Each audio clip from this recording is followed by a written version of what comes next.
Smoke and clay. Nature is a force that sets the many in their paths. The tiniest of particles, she guides them in their dance. Each varied constellation, the matter and its motion, holds together by attraction, holds together by devotion.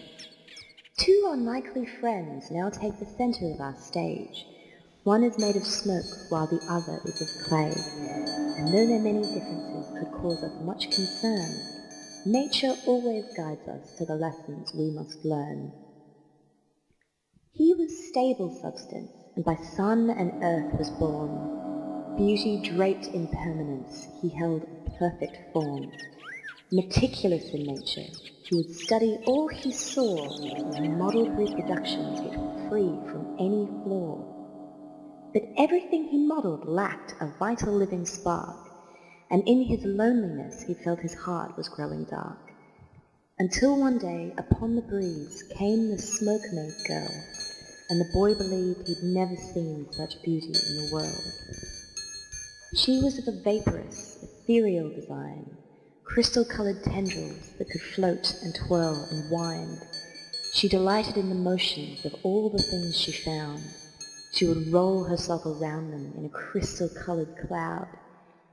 The boy set out to model her, to keep her his always, and so he reproduced the girl out of his body's clay.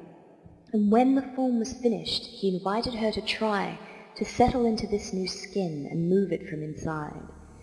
And now there was a heaven in the games the children played. The girl was learning much inside her brand new case of clay.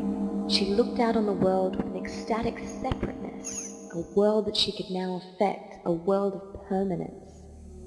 Together they could make the world around them change and grow, until the day that nature's forces caused the wind to blow, and the sky was covered over in an unfamiliar haze, cruel rain that lasted many nights and many days. No shelter could be taken from the torrent of the storm. Water mixed with clay, and it began to soften form, until there was no separateness between the clay and ground. The boy and girl, their bodies, they could no longer be found. Hush now, worry not, for there's no need to be alarmed. For as the clay case crumbled, the smoke girl was left unharmed.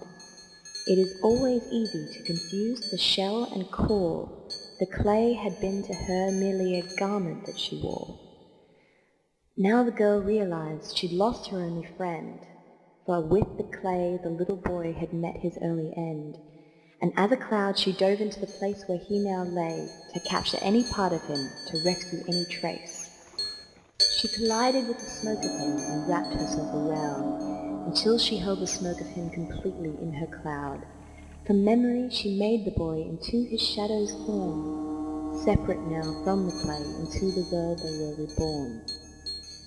The smoke girl took the smoke boy's hand and pulled him to the sky. She showed him how to float and twirl, she showed him how to fly.